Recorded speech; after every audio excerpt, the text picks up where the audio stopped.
The huge metal doors of the Galactic Council chamber opened with a deep sound.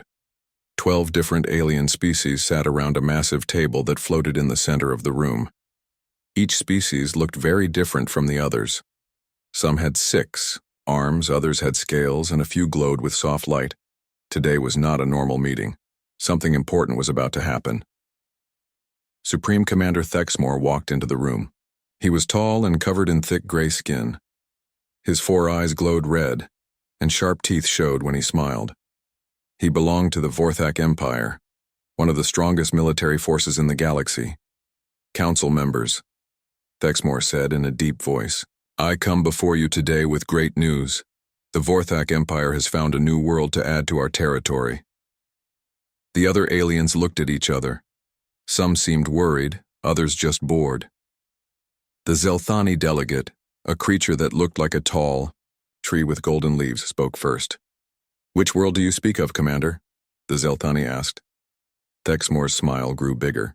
A small planet called Earth. It sits in a system they call Sol. The planet is full of resources we need, and the dominant species there will make good workers. A blue, jellyfish-like creature floated up from its seat. This was the Tenthari representative. Have you studied this species? What are they called? They call themselves humans, Thexmore answered. And yes, we have watched them for some time. They are very young. They have only just learned to leave their planet in small ships. Their weapons are simple. They still use metal bullets and chemical explosives. They cannot even travel to their nearest star. The chromatic delegate, who looked like a giant insect, clicked his mandibles together. Young species can be unpredictable. Perhaps we should learn more before taking action. Thexmore laughed, a sound like breaking rocks. What is there to learn? Our smallest warships are bigger than their largest space stations. Our weapons can destroy entire continents. Our shields can stop their most powerful bombs. This will be simple. Meanwhile, far away on Earth, Commander Dae-Ho Kim sat in his office at Earth Defense Command. He was a man of 34 years with short black hair and serious dark eyes. On his desk sat reports about new defense systems and training schedules for soldiers.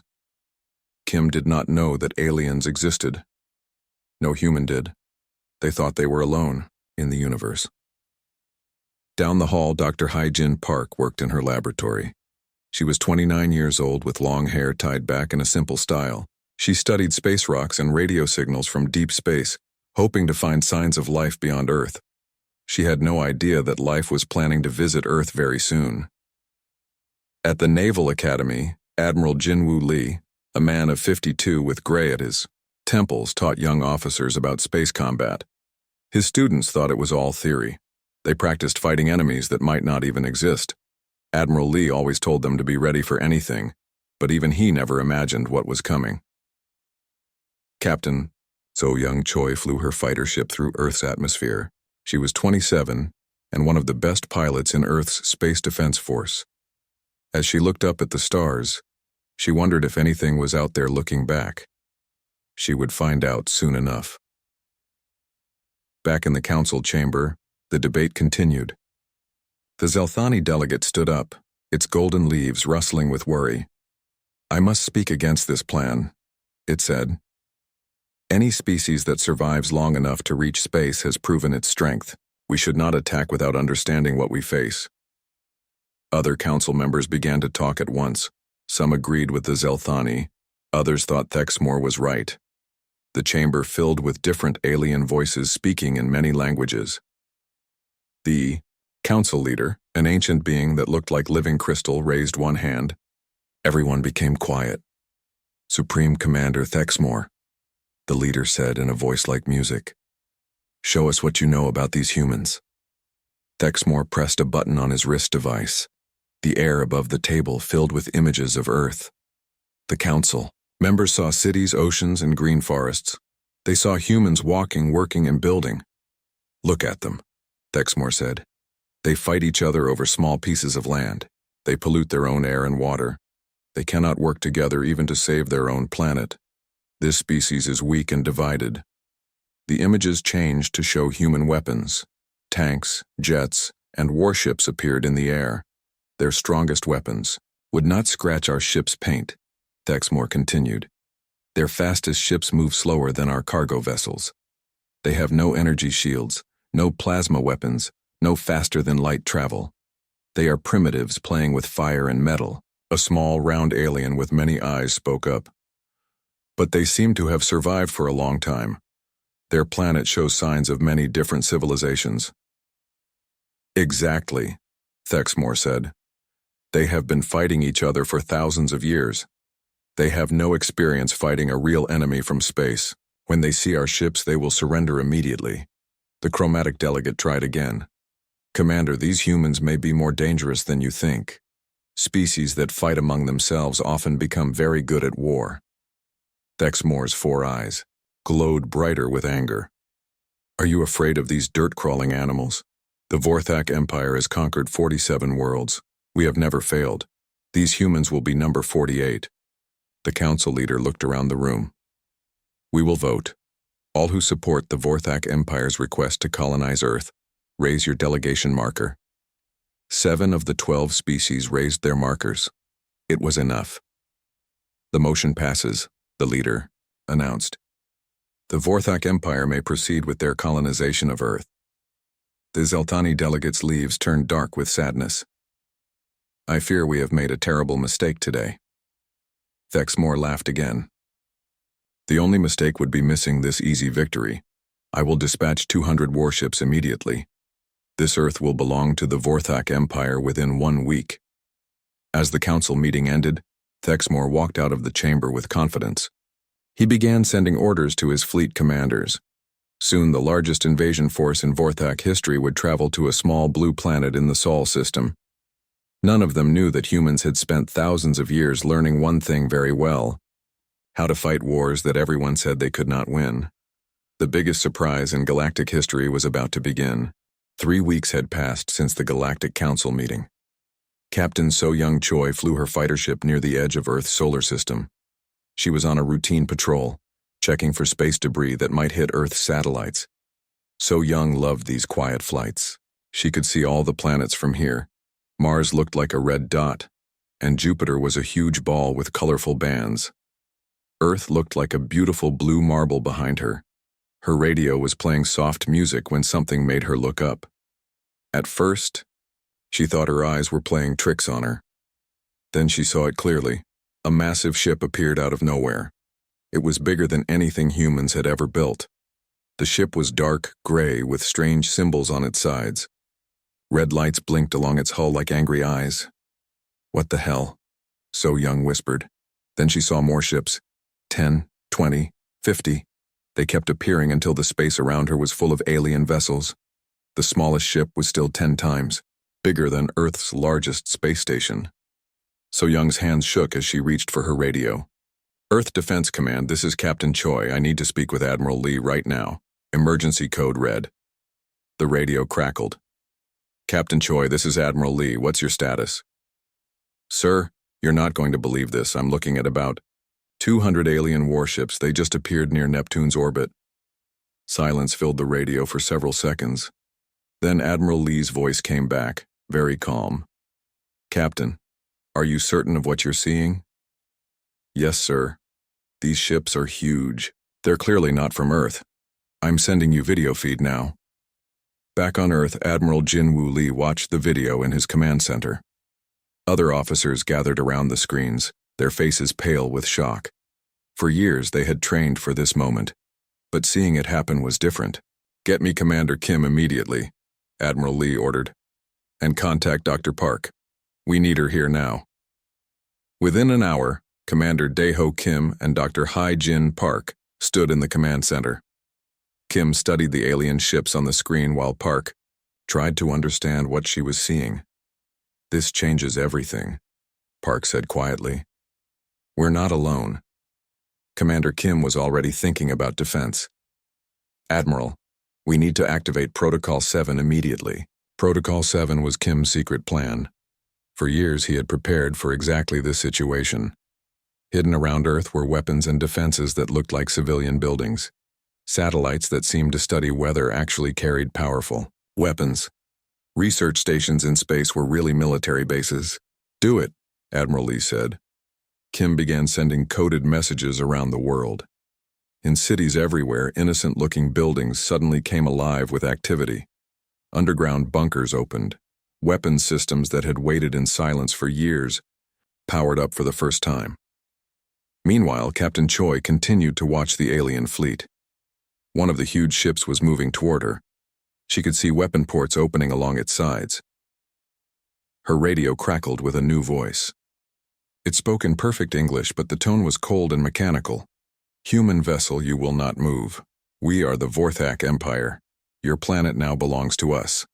So Young felt anger rise in her chest. "This is Captain So Young Choi of Earth Defense Force. You are in Earth space without permission. State your intentions." The alien voice laughed, a sound like grinding metal. "Little human, we do not ask permission.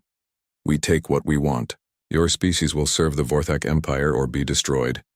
Dr. Park grabbed the radio in the command center. "This is Dr. Hyojin Park, representative of Earth. We want to talk peacefully. There's no need for threats." "Peace?" the Vorthak commander replied. "You misunderstand. We are not here to talk. We are here to conquer. You have 24 hours to surrender completely. If you refuse, we will destroy your cities one by one." Admiral Lee took the radio. "I am Admiral Jin-Woo Lee, commander of Earth's defense forces. We will not surrender to anyone. If you want Earth, you'll have to fight for it." The alien voice became angry. "Foolish humans, you cannot fight us. Our weapons can destroy continents. Our shields can stop your strongest bombs. Your primitive technology is no match for the Vorthak Empire." "Then why are you giving us 24 hours?" Commander Kim asked, taking the radio. "If you're so powerful, why not attack now?" The silence that followed told Kim something important. These aliens wanted an easy victory. They hoped Earth would surrender without a fight. "We offer mercy to primitive species," the Vorthak commander finally said. "But our mercy has limits. 24 hours, humans, use that time wisely." The communication ended. Captain Choi watched as the alien ship spread out around Earth, taking positions like a siege. But something felt wrong to her. These aliens talked big, but they seemed careful. Too careful for beings who claimed to be all-powerful. Back on Earth, Commander Kim worked frantically. His hidden defense network was coming online, but he needed more time. Around the world, military bases that looked like farms and factories revealed their true nature. Ordinary mountains opened to show missile launchers. Lakes drained to reveal hidden submarines. Dr. Park studied everything they had learned about the aliens. "They're overconfident," she told Admiral Lee. "They think we'll surrender because we're afraid." "Are we afraid?" Admiral Lee asked. "Commander," Kim looked up from his tactical displays. "Sir, we should be terrified. These ships could probably glass our entire planet. But fear won't help us win." "Then what will?" Admiral Lee asked. Kim smiled for the first time since the aliens arrived. "They've made one big mistake, Admiral. They think they know how humans fight." As the 24-hour deadline approached, humans around the world prepared for war. But this would not be the kind of war the Vorthak Empire expected. Humans had spent thousands of years fighting each other, and they had learned some very harsh lessons.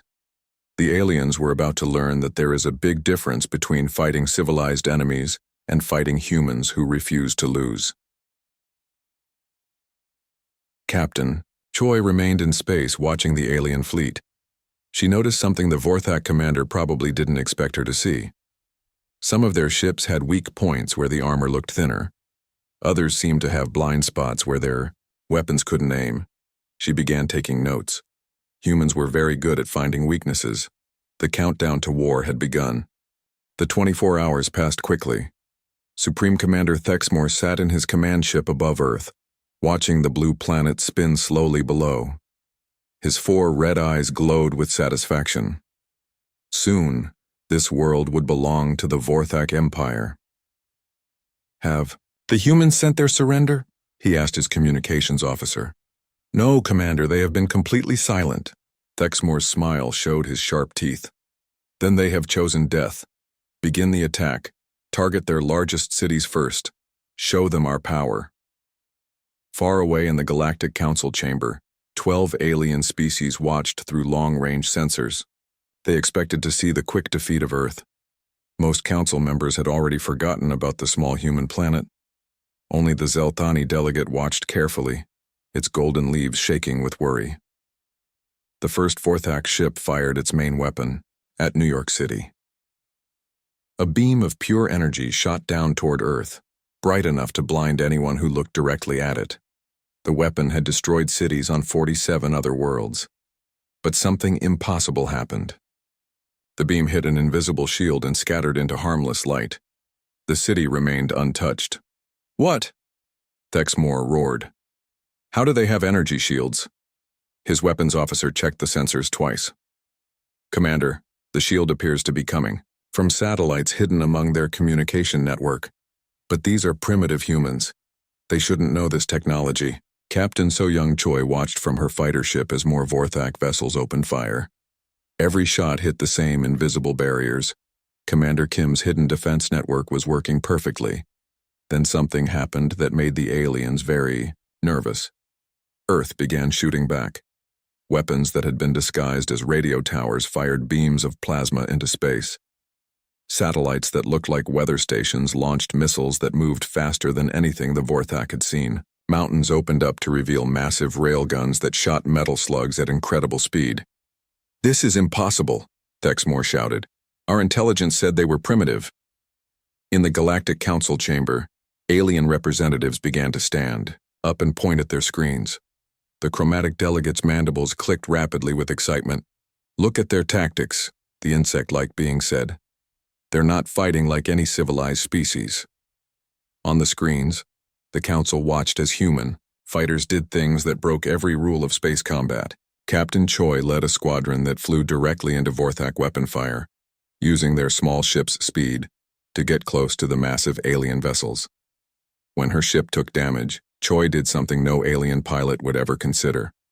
She aimed her damaged fighter directly at a Vorthak cruiser and activated her engines at full power. Choi, what are you doing? Admiral Lee's voice crackled over the radio. Something they won't expect, sir, she replied calmly. Her fighter slammed into the alien ship's weapon systems. The explosion tore a huge hole in the cruiser's side. The massive ship began spinning out of control. The Galactic Council chamber erupted in shocked voices. The Tentari representative floated higher in alarm. She killed herself to damage one ship, it gasped. But Captain Choi's voice came over the human communication system. This is Choi. I ejected before impact. Someone come pick me up. The aliens couldn't understand it. Humans were using their own ships as weapons, but the pilots were surviving. It made no sense according to traditional space warfare. Commander Kim coordinated the battle from Earth's surface. His strategy was simple but terrifying. Make the aliens afraid to get close to anything human. All units, he broadcast, remember what we practiced. If your ship is too damaged to fight, use it as a weapon. If your weapon is out of ammunition, ram the nearest enemy. Make them pay for every meter of space. Dr. Park worked frantically in her laboratory, studying pieces of alien technology that had been shot down. Within hours, she began to understand how Vorthak shields and weapons worked. Admiral, she called excitedly. Their shields only protect against energy weapons. Physical objects can pass right through. Admiral Lee smiled grimly. Commander Kim, did you hear that? Yes, sir, Kim replied. All units, switch to kinetic weapons. Use everything that throws solid objects. The battle changed completely. Human ships began firing metal slugs, missiles, and even pieces of debris at the Vorthak fleet. The alien shields designed to stop energy beams were useless against physical attacks. Supreme Commander Thexmore watched in growing panic as his fleet took heavy damage. How are they doing this? They're supposed to be primitive. In the council chamber, the Zelthani delegates' golden leaves had turned completely dark. We warned you, it said quietly. Any species that survives to reach space is dangerous. But you didn't listen. The ancient crystal being that led the council spoke for the first time. How many Vorthak ships have been destroyed? 37, Council Leader, an aide reported. The humans have lost only 12 fighters, and most of their pilots survived. Shocked silence filled the chamber. The Vorthak Empire, with their advanced technology and superior weapons, were losing to humans with primitive ships and creative tactics. On Earth, the battle continued. Admiral Lee realized something important as he watched the alien fleet struggle against human attacks. "They don't know how to fight us," he told Commander Kim. "They're used to fighting civilized enemies who follow rules, but we don't have any rules." Commander Kim nodded. "Sir, I recommend we take the fight to them. Captain Choi, are you ready for Phase 2? Captain Choi, now in a new fighter, grinned over the radio. "Yes, sir. Time to show them what happens when you threaten Earth." Dr. Park had been working on something special. Using captured alien technology, she had built a device that could track where the Vorthak ships came from. "Admiral," she announced, "I've found their supply lines. There are cargo ships bringing them fuel and ammunition from outside our solar system." Admiral Lee's eyes lit up. "Commander Kim, prepare hunter groups. We're going to cut off their supplies." As human ships began leaving Earth's orbit to attack Vorthak supply lines, the Galactic Council realized they were watching something that had never happened before. A primitive species was not just defending itself, it was winning. The chromatic delegate turned to Thexmore's communication signal. "Commander, perhaps you should consider retreat." "Retreat?" Thexmore screamed. "The Vorthak Empire does not retreat from primitives." But as another wave of human attacks destroyed more of his ships, Thexmore began to wonder if these humans were really as primitive as they seemed. The galaxy was about to learn that humans had one advantage no other species possessed. They had been fighting wars for thousands of years, and they had gotten very, very good at it. 6 months had passed since the failed invasion of Earth. The Galactic Council chamber was full of worried alien voices. Emergency lights flashed red as representatives argued loudly with each other. Supreme Commander Thexmore was no longer giving orders from his flagship. He sat in a human prison on Earth, wearing simple gray clothes instead of his battle armor. His 4 red eyes had lost their proud glow. The war had not ended with Earth's victory. It had only begun. Admiral Jinwoo Lee stood on the bridge of humanity's first interstellar warship. The ship was built using both human engineering and captured Vorthak technology. It was faster and stronger than anything Earth had ever created before. "Admiral," Captain So-Young Choi reported from her new position as fleet commander, "we've successfully captured the Vorthak mining colony on Kepler 442b. The alien workers have surrendered." Admiral Lee nodded. "How many human casualties?" "None, sir. The colony defenders fled as soon as they saw our ships." This had become normal. Word had spread through Vorthak space that humans fought differently than any other species. Alien commanders now retreated rather than face human forces in battle. Commander Dae-Ho Kim coordinated the war from his new headquarters on Earth.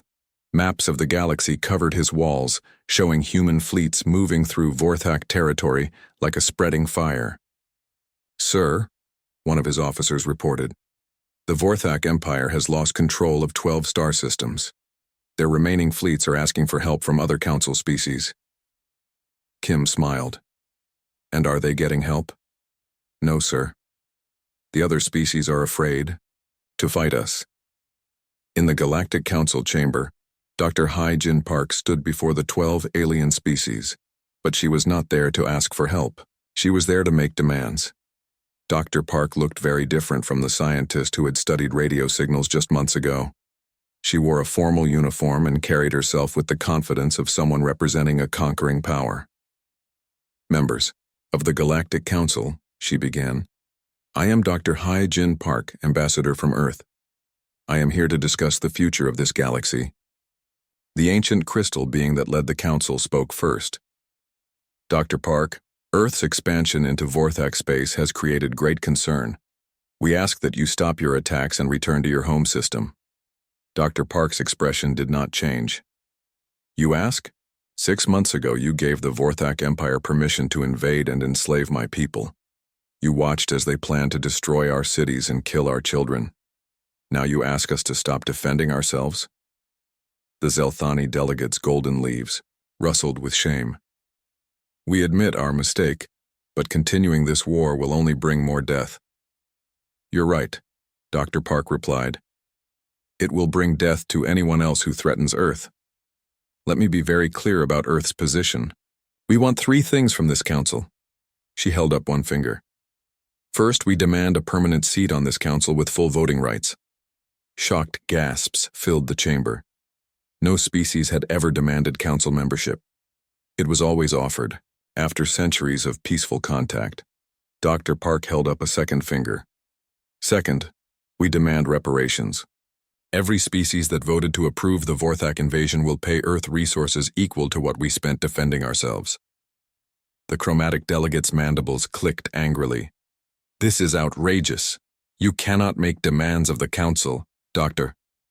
Park held up a third finger, ignoring the interruption. Third, we demand territory. Earth will keep every Vorthak world we have conquered. These systems will become human colonies. And if we refuse? The Tenthari representative asked, floating nervously in its tank. Dr. Park's smile was cold. Then you'll find out why the Vorthak Empire no longer exists. The truth was even worse than the council knew. The Vorthak Empire hadn't just lost territory. It had completely collapsed.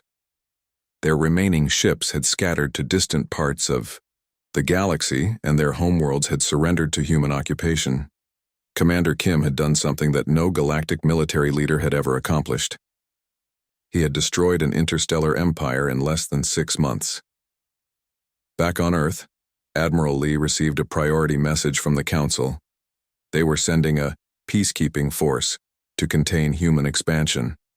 The fleet included ships from 5 different species and was the largest military force the Council had ever assembled. Admiral Lee called Commander Kim and Captain Choi to his office. They're sending everything they have, he told them, showing the intelligence reports. 300 ships from their best military forces. Captain Choi studied the alien fleet compositions. Sir, they're making the same mistake the Vorthak made. They think this is a normal war. Commander Kim agreed. They're still fighting by their rules, but we threw out the rulebook months ago. The Council's peacekeeping force met human ships near the edge of what used to be Vorthak space. The alien commanders expected a traditional battle with both sides lining up and exchanging fire until one side retreated. Instead, human ships scattered in all directions.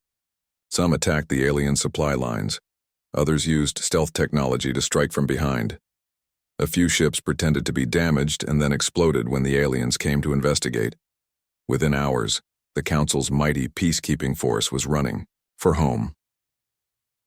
The Galactic Council met in emergency session once again. This time there was no debate. The crystal being that led the Council looked tired and old. The motion to accept Earth's demands is approved, it announced. Dr. Park, welcome to the Galactic Council. Dr. Park took her seat at the great floating table. For the first time in galactic history, a species had joined the Council through conquest rather than invitation. But the Council's troubles were just beginning. Other young species had heard about Earth's victory. If humans could defeat the mighty Vorthak Empire, maybe they could challenge the Council too. The Zelthani delegate approached Dr. Park after the meeting. You have changed everything, it said quietly. The galaxy will never be the same. Good, Dr. Park replied. It needed to change. 6 months later, Commander Kim was promoted to Galactic Military Liaison. His job was to teach other species how humans fought wars. Most aliens found his lessons very disturbing. Captain Choi commanded a fleet of 50 human ships that patrolled the galaxy, making sure no one else made the mistake of threatening Earth. Admiral Lee established the first human colony outside the solar system. The planet had once belonged to the Vorthak Empire. Now it was New Sol, humanity's first step toward becoming a galactic power. And in his prison cell on Earth, Supreme Commander Thexmore served as a living reminder to any species that might think about challenging humanity. The galaxy had learned an important lesson. Never attack a species that has spent thousands of years learning how to win wars they shouldn't be able to win. Humanity had arrived among the stars, and they were here to stay.